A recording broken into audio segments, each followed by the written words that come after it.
요한복음 5장 30절에서 38절입니다.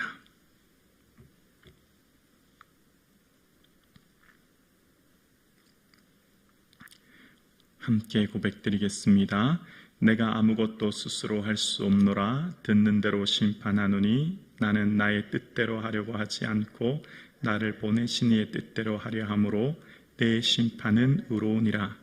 내가 만일 나를 위하여 증언하면 내 증언은 참되지 아니하되 나를 위하여 증언하는 이가 따로 있으니 나를 위하여 증언하시는 이 그 증언이 참인 줄 아노라.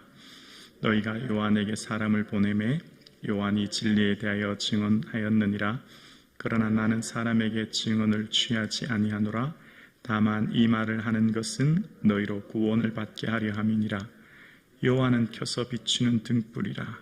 너희가 한때 그 빛이 즐거이 있기를 원하였거니와 내게는 요한의 증거보다 더 큰 증거가 있으니 아버지께서 내게 주사 이루게 하시는 역사 곧 내가 하는 그 역사가 아버지께서 나를 보내신 것을 나를 위하여 증언하는 것이요 또 나를 보내신 아버지께서 친히 나를 위하여 증언하셨느니라. 너희는 아무 때든지 그 음성을 듣지 못하였고 그 형상을 보지 못하였으며 그 말씀이 너희 속에 거하지 아니하니 이는 그가 보내신 이를 믿지 아니함이라. 아멘.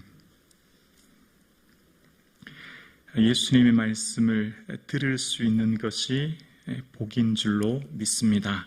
성령이 말씀하시는 이 음성에 들을 귀가 있어서 주의 말씀이 들림으로 주의 뜻이 우리의 삶을 통해 이루어지는 놀라운 은혜가 있기를 주님의 이름으로 축복합니다.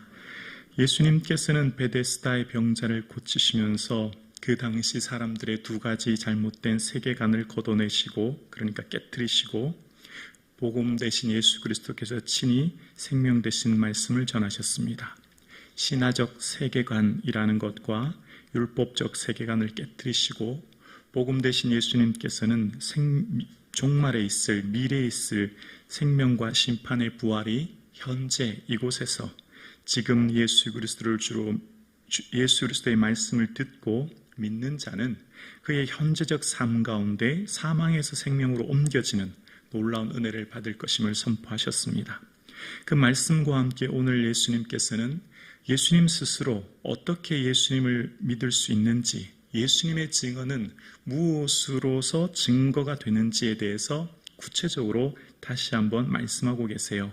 그러니까 오늘 말씀은 예수님을 믿는 방법을 예수님 스스로가 직접 설명해 주셨다, 이렇게 생각하시면 좀 더 쉬울 것 같아요. 자, 오늘 본문에 보면 예수님은 스스로를 이렇게 말씀하세요. 30절인데요. 내가 아무것도 스스로 할 수 없노라. 듣는 대로 심판하노니 나는 나의 뜻대로 하려고 하지 않고 나를 보내신 이의 뜻대로 하려 함으로 내 심판은 의로우니라. 어떤 재판을 할 때 예를 들어서 도둑이 나는 죄를 짓지 않았습니다, 이렇게 한다고 그 사람이 무죄로 인정받는 것이 아니라 재판장에서는 반드시 증인이 필요하고 그 증인의 증거에 따라 간의 재판을 따라 유무죄가 가려지듯이 지금 예수님께서 이 땅에 오셔서 하나님 아들 됨은 스스로 말씀하신 것으로 인정받는 것이 아니라 반드시 보내신 분이 있다라고 하는 것을 오늘 본문은 이야기하고 있는데요. 오늘 본문에 나는 나의 뜻대로 하지 않고 나의 뜻이 아니라 내가 지금 하고 있는 이 땅에서의 모든 사역은 누구의 뜻이냐면 보내신 즉 하나님의 뜻이라는 거예요. 하나님의 뜻과 예수님의 뜻이 일치하고 예수님께서 이 땅에 오신 것은 바로 하나님의 보내심을 받은 삶이요 그 뜻을 이루는 것이다 라고 오늘 본문에 말씀하십니다. 여러분, 이것은 예수님께서 이 땅에 오신 이유, 목적이, 뜻이 하나님의 보내심을 받은 이유 때문이에요. 자, 여러분 6장 한번 넘겨보세요. 6장 39절 보실래요? 성경책 넘겨보시면 6장 39절에 보면 나를 보내신 이의 뜻은 왜 보내셨는지 그 뜻을 설명하기를 내게 주신 자 중에 하나도 잃어버리지 아니하고 마지막 날에 다시 살리는 이것이니라. 40절에 내 아버지의 뜻은 뭐라고요? 아들을 보고 믿는 자마다 영생을 얻는 이것이니 마지막 날에 내가 이를 다시 살리리라 하시니라. 한마디로 하나님께서 예수님 보내신 이유는 뭐라고요? 예수님 믿고 영생 얻도록 하기 위함. 이것이 하나님께서 예수님 보낸 목적이에요. 그런데 여기서 잘 기억해 보십시오. 예수님께서는 이 이후에 대제사장적 기도라고 하는 기도를 하시는데, 하나님 앞에서 예수님이 기도하실 때 요한복음 17장 중반절에 보면 요한복음 17장 18절 자막 한번 보여주실래요? 요한복음 17장 18절에 보면 예수님의 기도예요. 아버지께서 나를 세상에 보내신 것 같이 나도 누구를요? 그들이 누구예요? 우리예요. 우리를 어디에 보내셨어요? 지금 여러분이 삶의 자리로 보내신 거예요. 지금 여러분의 삶의 자리로 누가 보내셨어요? 예수님이 보내신 거예요. 그래서 예수님께서는 부활하신 후에 다시금 제자들을 찾아가세요. 그리고 제자들을 찾아가신 예수님께서 말씀하십니다. 바로 요한복음 20장 21절이죠. 자막 보여주실래요? 예수께서 또 이르시되 너희에게 평강이 있을지어다. 아버지께서 나를 보내신 것 같이 나도 너희를 보내느니라. 아멘이십니까?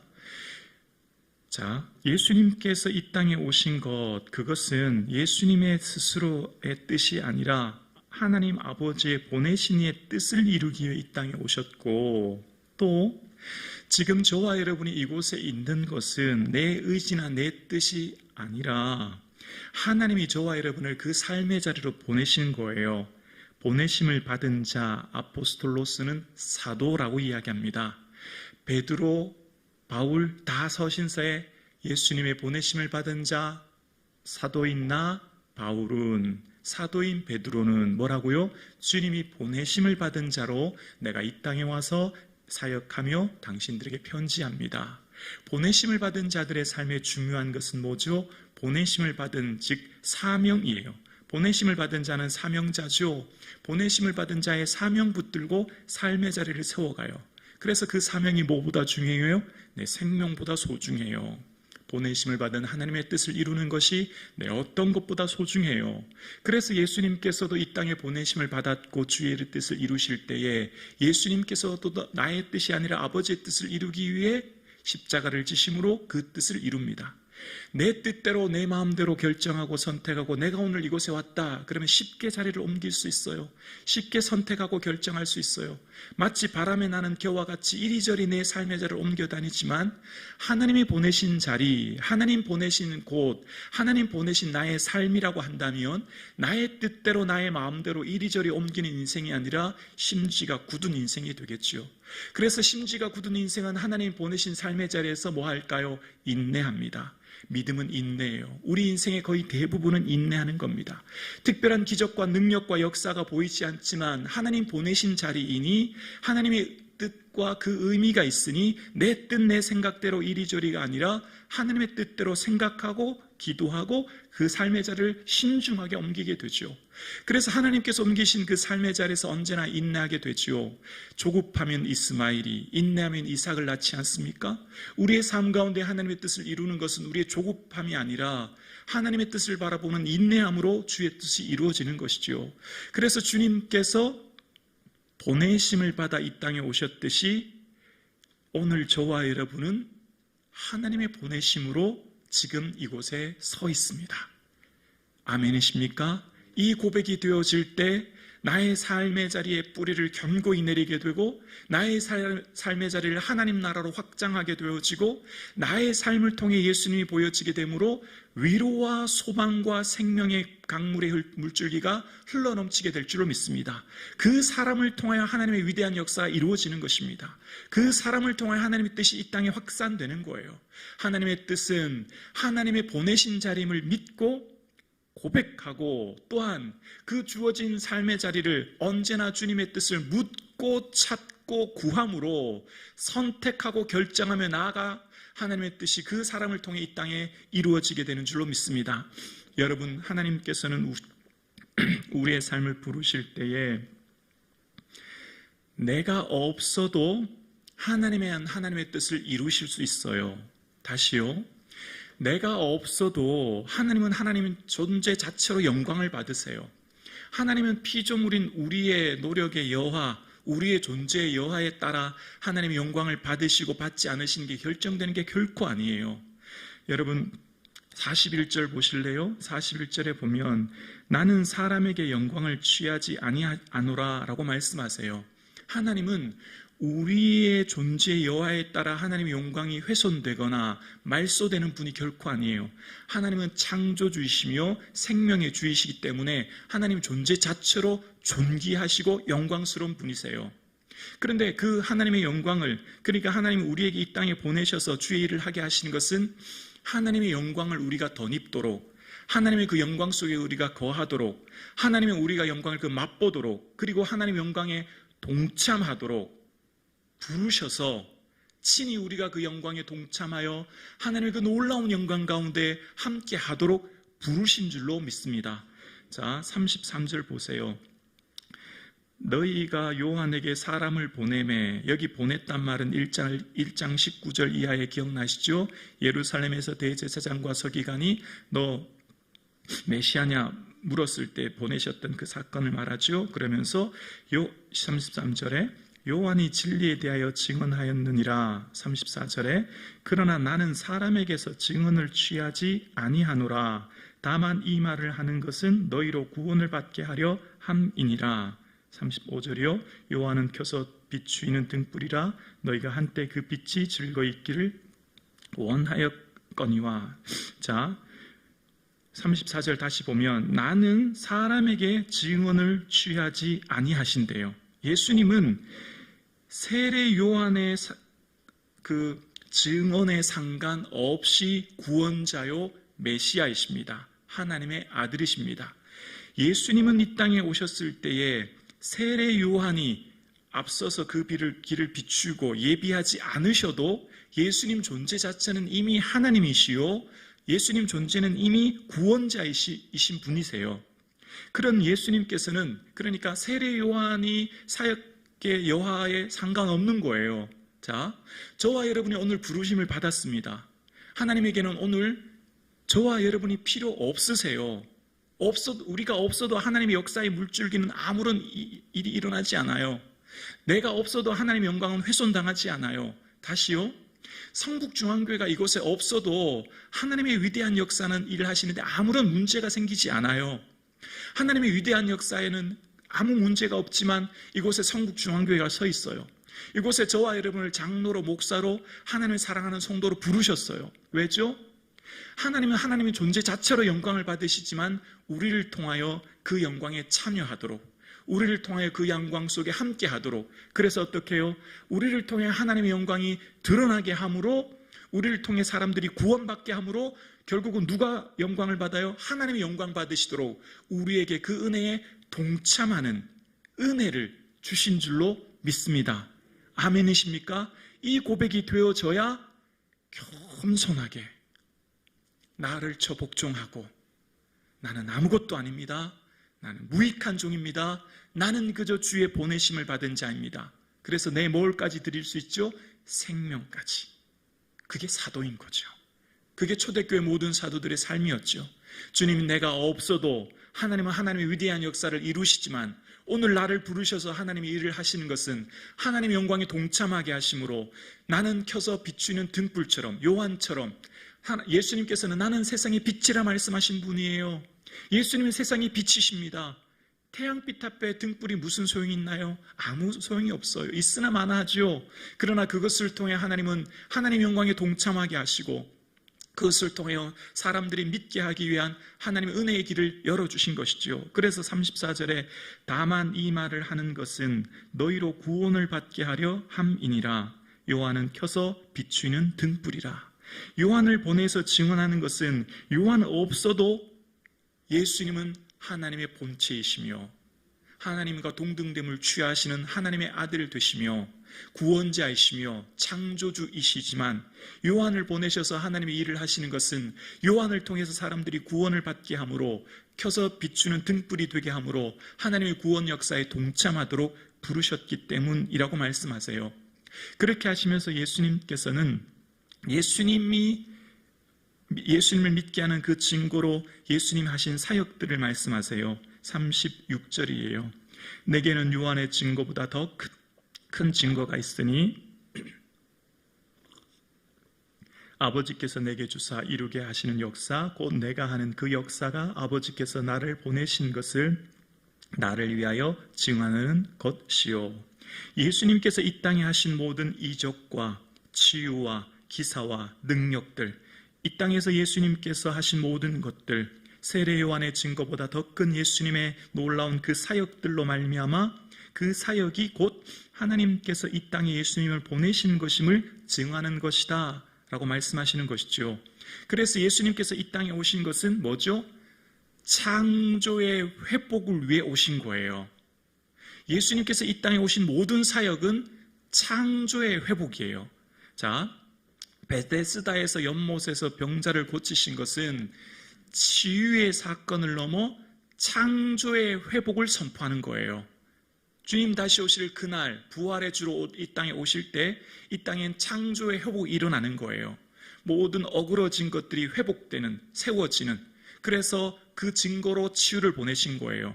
여러분, 치유는 뭐죠? 예를 들어 병이 38년 동안 서지도 못하고 걷지 못했다면 여러분 아시잖아요.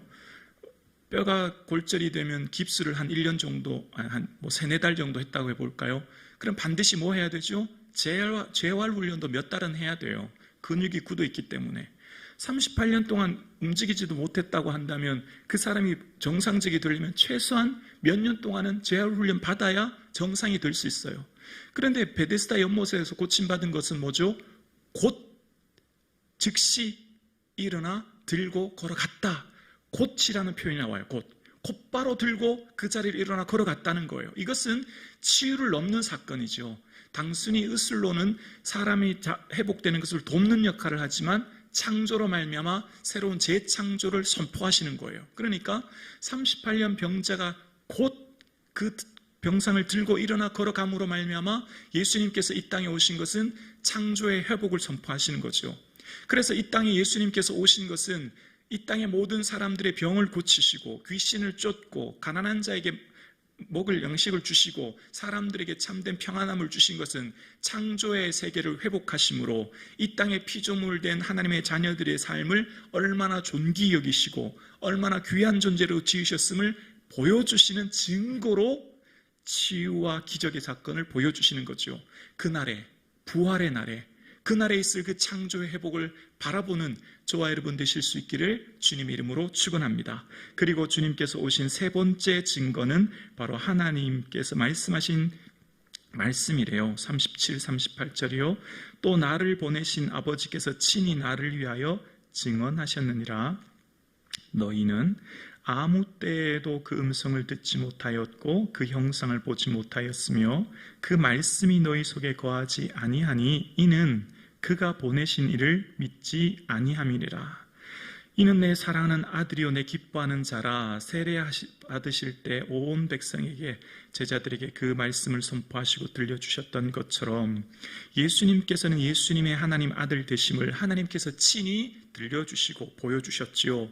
또한 구역의 많은 선지자들로 통하여서 구역의 말씀을 통해서 친히 말씀해 주셨지요.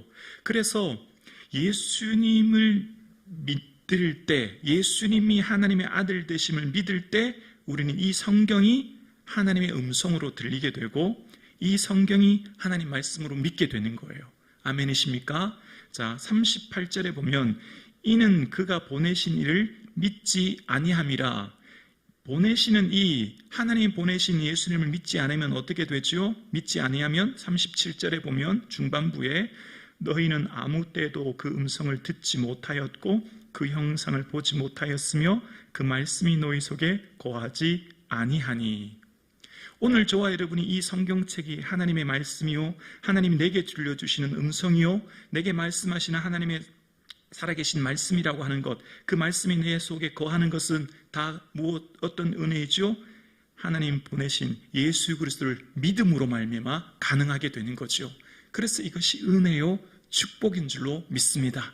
영이신 하나님 말씀이 들려지고 영이신 하나님의 뜻을 깨닫게 되어지고 영이신 하나님 말씀 속에 내가 거하게 되고 그 영생에 동참하게 되므로 나는 나의 삶의 생명을 영생을 얻게 되어 오늘을 살아가는 것 은혜 중에 은혜인 줄로 믿습니다. 그래서 우리의 삶에 이보다 더 큰 은혜가 없음을 알기에 내가 주어진 삶의 자리를 하나님 보내신 자리임을 알아 오늘도 나의 삶을 통해 주의 뜻이 내 삶의 자리에 이루어지는 것을 믿기에 오늘도 우리는 감사가 충만한 이 하루 되기를 주님의 이름으로 축원합니다.